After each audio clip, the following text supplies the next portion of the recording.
And coming up on News 8 at 6 o'clock, Patty and I will have these stories for you. I'm Jim Shelley in South Bend, where George Bush today laid the course for the last week of the campaign. A live report by satellite coming up.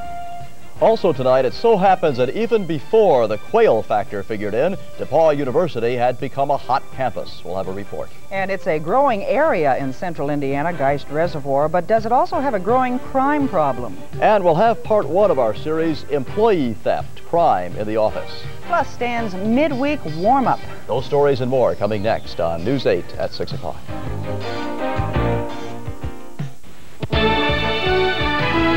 From Wish TV, Indianapolis, this is News 8 at 6 o'clock. Good evening, I'm Mike Ahern. And I'm Patty Spitler. And we begin tonight with national politics in Indiana. George Bush delivering a major address at the University of Notre Dame this afternoon, one that's intended to set the tone for the remainder of this campaign. It's a tone that's more positive than the campaign has carried to this point. Our Jim Shella reports now live from South Bend with news of a raucous event. Jim? Mike, George Bush's handlers say he came to Notre Dame, the home of the Golden Dome, looking for a receptive forum, a positive opportunity to lay out the differences he has with Mike Dukakis without the attacks that have characterized this campaign. That's just what he found.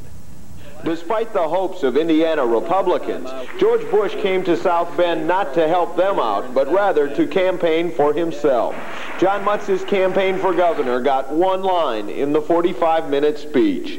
That if I am elected president, I would love to have someone that I respect and with whom I could work very closely in Washington. And of course, I'm talking about John Mutz, who I want to see elected as the next governor of this state. Instead, Bush concentrated on Mike Dukakis, calling their differences on the issues the Great Divide. One of us represents the American mainstream, and one of us does not.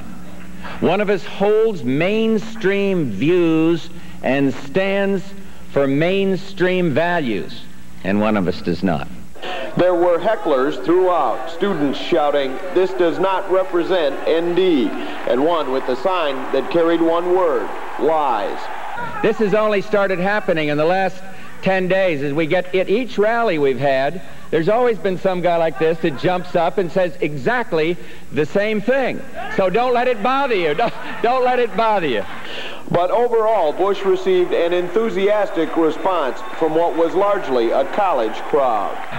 Thanks to Republican leadership in Washington, and thanks to Lou Holtz's leadership here, both Notre Dame and America can say we're #1 again. And while Bush had only token praise for Mutz couldn't find a way to get here. He's in southern Indiana tonight, campaigning along with Dan Quayle. For the sake of Mutz and his faltering campaign for governor, this Bush visit had some unfortunate timing. Mike and Patty? Yes, Jim, speaking of Quayle, will we see Quayle and Bush together in this next week before the election at any time, do you think? Well, as you know, Mike, this is the first time George Bush has been in Indiana since he appeared with Dan Quayle in Huntington the day after the Republican convention. Bush's handlers said today that Bush and Quayle will not be together for the last week of the campaign. They will both be going their separate ways to states where they see support as being soft. And by the way, Indiana is not one of those. Did you see him or hear him attacking Dukakis at any time during the speech? He seemed rather soft on that. Well, he's still addressing Dukakis regularly, and he's talking about the differences they have, but he's gone back to the tone he had in the debate where he was asked if he had anything good to say about Dukakis. He's talking about how he thinks that Dukakis is sincere and honorable, but he's pointing out their differences. It's a much more positive approach. Okay, Jim, thanks very much. Jim Shell reporting live by satellite from South Bend and the University of Notre Dame. Patty? Democrat Michael Dukakis was also campaigning in the Midwest today. Dukakis addressed a town meeting in Youngstown, Ohio, where he told union workers in the economically distressed town that the only label he likes is Made in America. We've got an epidemic on Wall Street and in this country of billions and billions of dollars of acquisitions of companies, hundreds of millions of dollars being made by sharp operators.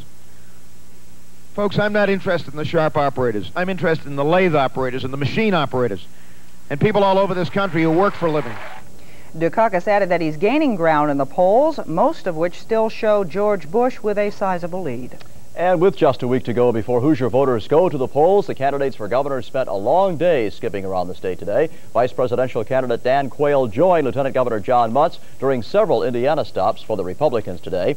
And Democratic hopefuls Evan Bayh and Frank O'Bannon hit 4 cities in all: Jeffersonville, Evansville, Gary, and Fort Wayne, releasing a 108-page document outlining all the position papers the campaign has submitted since May. Of the 12 topics discussed in our publication, we presented our views on 9 of the issues before our opponents did.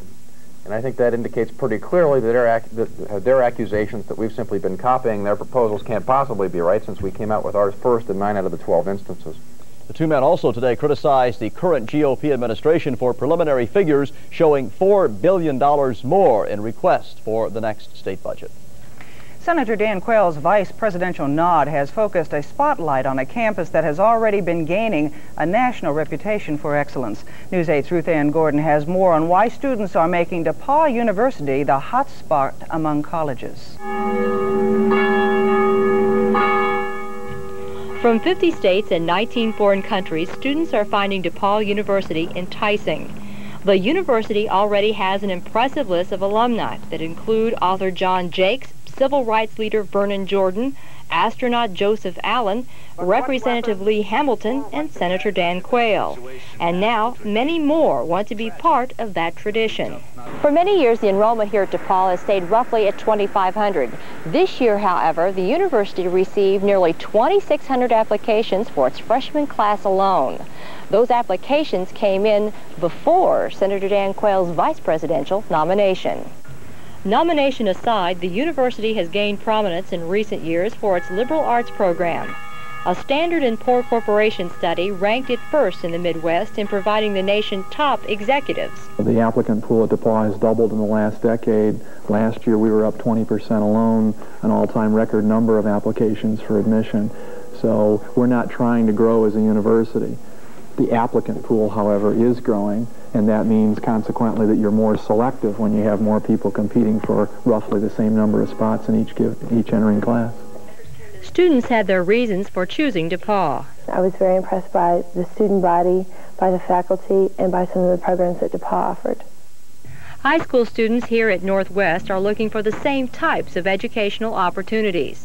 When I first saw the campus, I just fell in love because it kind of has an Ivy League look to it, and yet it's smaller and it's more personal. The student-teacher ratio, I think it was maybe 14 to 1, I'm not sure, I can't remember. But it seemed like it offered a lot. I mean, that they cared about you and your education, and you weren't just a number there. If Meredith and Dee apply, they will be among the thousands to do so, vying for a spot in a freshman class of 670. Reporting from Greencastle, I'm Ruth Ann Gordon, Wish TV, News 8.